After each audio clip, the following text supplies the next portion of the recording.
There comes a time in every modeler's life when things don't go the way they think they will and they learn something. And today is one of those days. So it's a good day, but it's a bad day because, well, sometimes those lessons come by learning lessons the hard way. Now, to be fair, when you get into this hobby, if you're new, welcome, but also recognize that every model is going to have an expiration date. You just never know when that expiration date is going to be. And we reached an expiration date. So we lost a Minuette. And I'm just going to start rolling the footage now so that you can see what happened. It's pretty brief. And what I will say is I intended to have a takeoff plan. Just take off, get some altitude, start playing with the roll, and take off. This is on my transmitter, my radio, so there's no stabilization at all, and things just didn't go to plan. There was no roll authority again, and yeah, things went south, and it wasn't a good time. The model is potentially salvageable, but you may as well rebuild it from new, just because there's a lot of key infrastructure things like the firewall broke free. The wings need some fixing on the inside, so you kind of got to redo the covering, and then you got to touch up paint. The dummy radial is toast. The landing gear needs to be completely redone. It's a mangled pile of spaghetti now. And let's see, the tail, yeah. Got to scarf in a whole bunch of wood. Redo all the staining and things like that. It's kind of a mess. So that being said, I want to let you guys know that the giveaway airplane is still here. By that I mean we still have the glow version. Now, to be clear, this airplane can be converted to electric. The electric motor is fine. The speed controller, all of that stuff, it's fine. There's no bent shaft or anything. So I can convert this to electric, no problems. It'll take time because I have to do a dummy radial and all the other stuff, but it's still possible. So I'm going to leave it the way that it is, but as you can see, I've done some modifications. What are those modifications?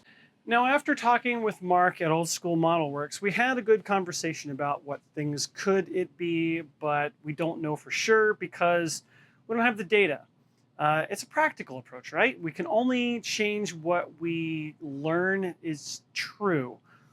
But nevertheless, we can change things also for what we can suspect as well. This airplane has been so far beyond modded what it was originally intended. The wing was not intended to be a three-piece wing at all. So that in and of itself is a structural concern. And along with that, there is some concern that maybe there's some additional twist in the wing that isn't supposed to be there.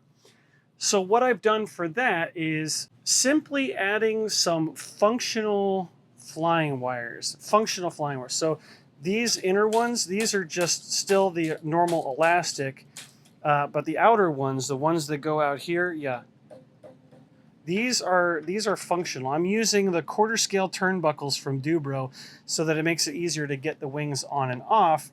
But yeah, both top and bottom have these flying wires that are functional.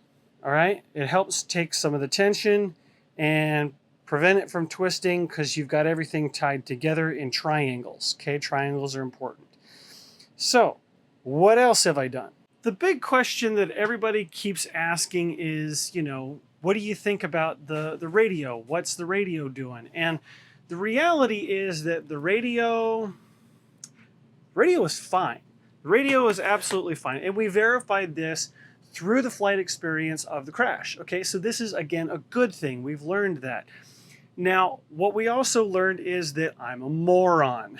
And what it taught me is that I'm not taking my own advice. I always talk about how every model needs to be respected and you have to treat it like its own individual person. What happened with me then? Because I built this model, it's got a motor, it's got a rudder, it's got elevators and ailerons. So that's 4 channels, right? I keep expecting this model to fly like a 4-channel airplane.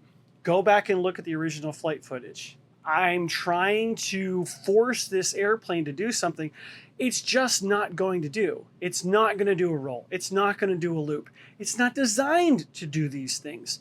It's designed to putt around the air and just sort of be nudged into a general direction around the field, all right? It's supposed to be a very lazy style of flying, and I'm trying to make it do something that it's just not going to do. So, what have we learned from this? Well, the result of my crash is that in my head, I kept figuring that this was a 4-channel model. It's not. It's a 3-channel model. At least it behaves like a 3-channel model.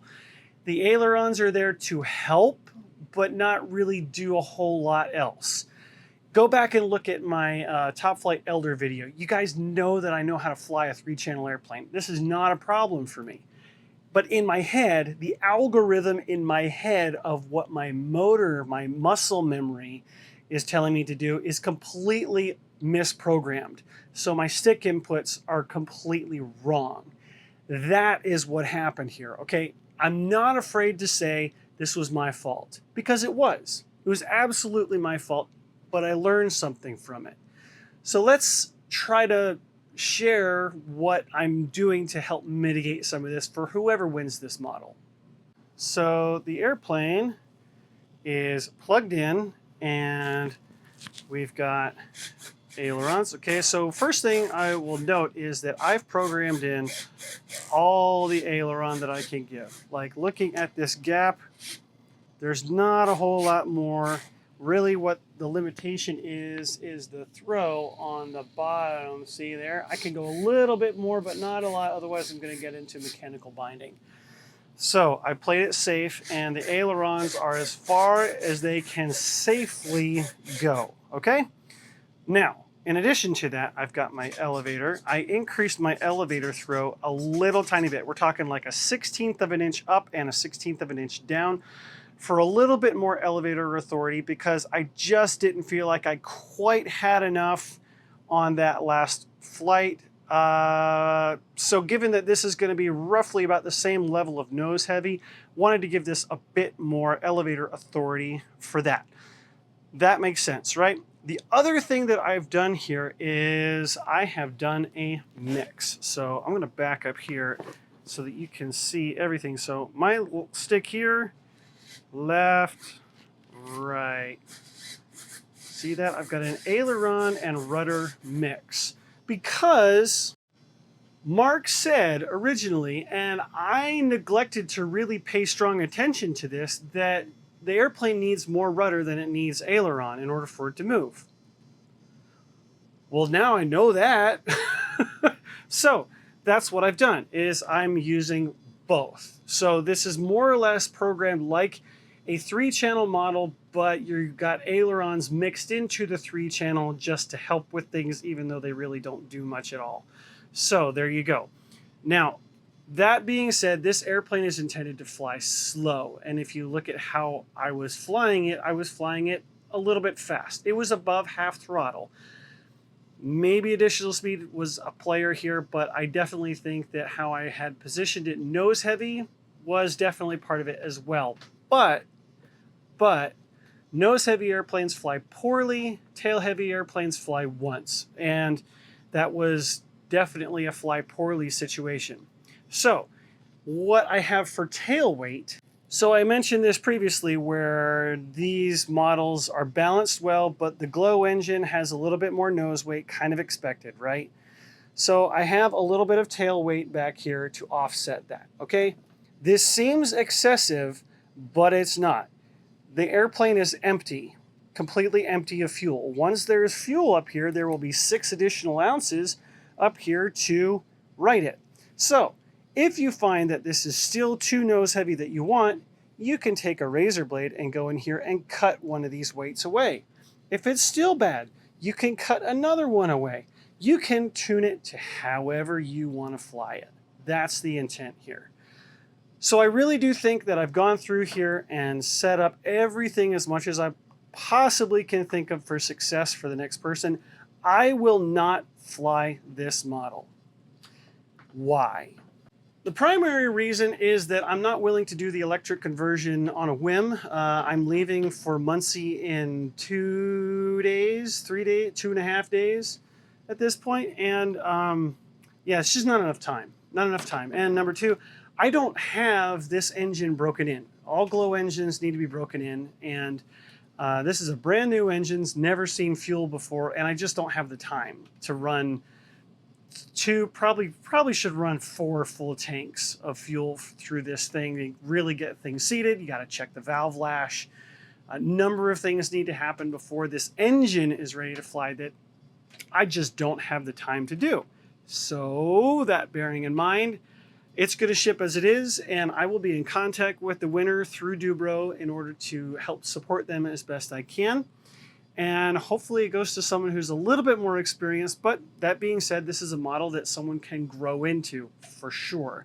They definitely have the radio that can accompany them on that journey. And I think it'll be great. So at the end of the day, I'm happy. Okay, I'm not upset. Mark is not upset. This is clearly my fault. There's not anything wrong with this particular model. I was just not respecting it. So that being said, I'm going to get this model powered down, packed up, ready to go to Summer Nats. And guys, keep crashing your works of art.